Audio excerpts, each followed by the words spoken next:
Good morning po. Ito po si Sweetie. Tulog po siya. Kasi maaga po siyang gumising kanina. 4 o'clock ng madaling araw. Kaya po natulog siya ngayon. Ayan. Pagkatapos maglaro, kaya nagpupo na po siya at umihi na. Ngayon, ito, tulog na tulog. Kumusta nga po pala kayo ngayon? Sana po kung sino bang po yung nanonood dito, sana po nasa mabuti kayong kalagayan. Salamat po sa inyong panonood at pakikinig nitong video ni Sweetie. Ayan po si Sweetie ngayon, guys. Medyo napagod, karatakbo. Tutulog na po siya kasi maagang nagising. Ayan. Ayan na po ang gising niya. Mga bandang, actually 7 o'clock na. Mamaya na po ang gising niya, mga bandang alas 10. Depende po, pag may, yung gate po namin ay, na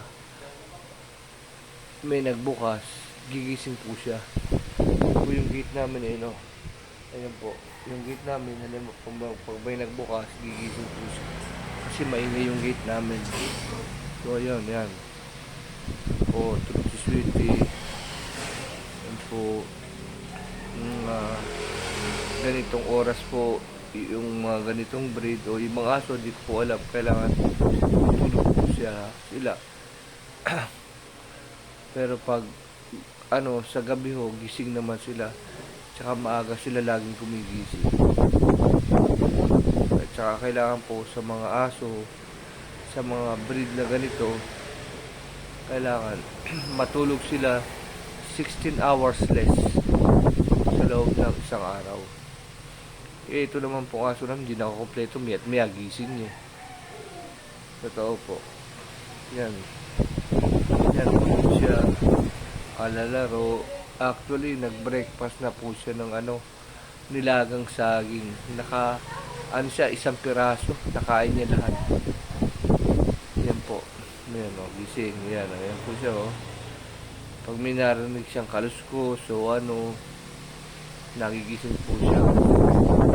Saka po, yung mga aso, ang pandinig niya malakas. Tsaka yung nila, pakamoy.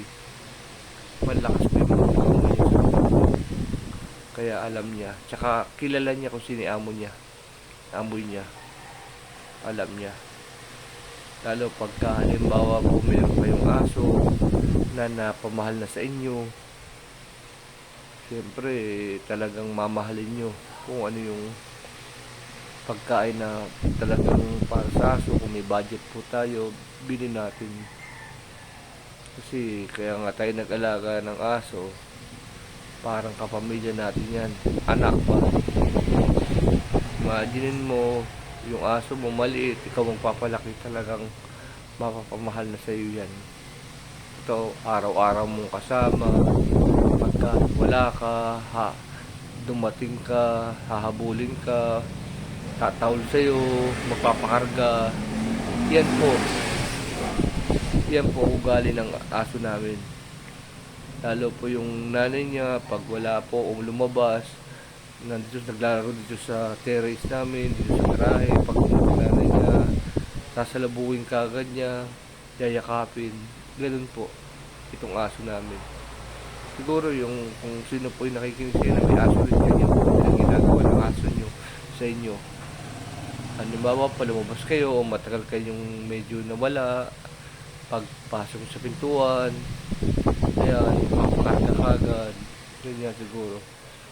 Parang bata, di ba? Kaya itong si Sweetie namin talagang sobrang napamahal. Ito, kung saan kami pumunta, palagi siyang kasama.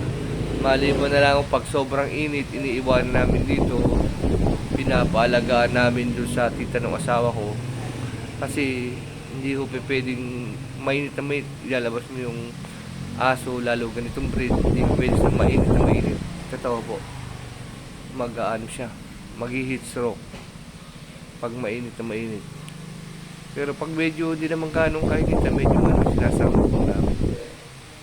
Yan. Pumunta kami sa palengke, bumibili ng gamot, namamalengke, kasama namin po si Sweetie. Yun po ang ginagawa namin. Maliban na lang nga doon sa shopping mall, kasi sa shopping mall dito hindi nagpapasok ng aso. Sa palengke pwede, pero mga shopping mall hindi. Dito sa lugar namin, hindi pwede yung aso. Kaya yun. Masaya kami nung dumating sa amin sa buhay ito si Sweetie. Kasi sa totoo lang po, ito yung naging libangan na namin. Naging bahagi na siya ng buhay namin. Nung binili po namin to 2 months lang.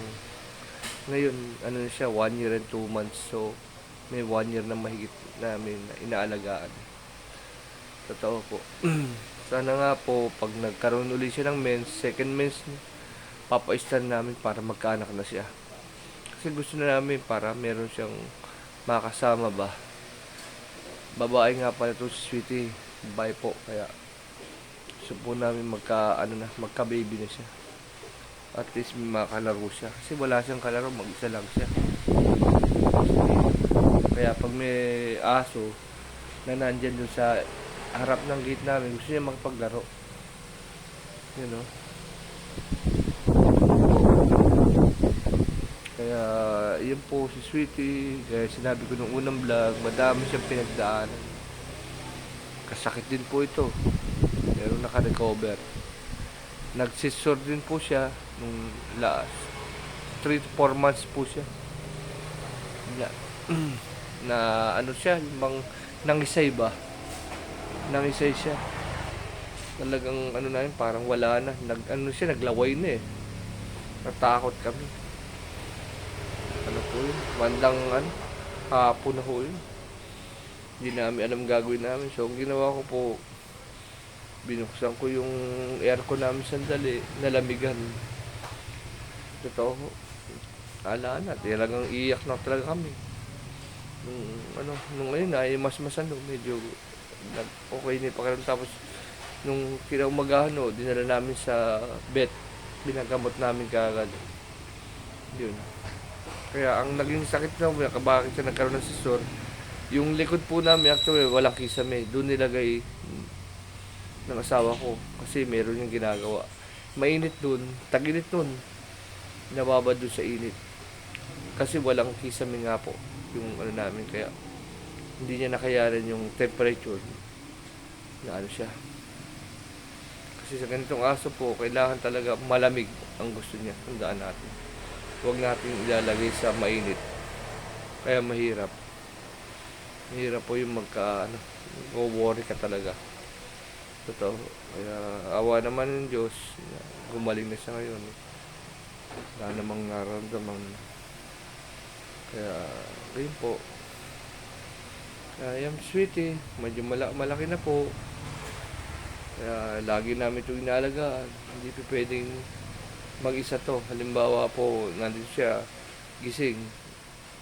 Pag umalis po ako o mama niya, pupunta ng CR o whatever, iiyak agad. Gusto niya may kasama. Yan. Gusto niya may kasama. Ayaw niya nag-iisa. Yun po ang gusto niya. Kaya kung meron po kayong aso, alagaan yung mabuti, mahalin yun, parang tao. Kasi ika nga yung aso, kaibigan po natin. Yan po ang talagang natin sa buhay. Kaya ito yung naging libangan namin.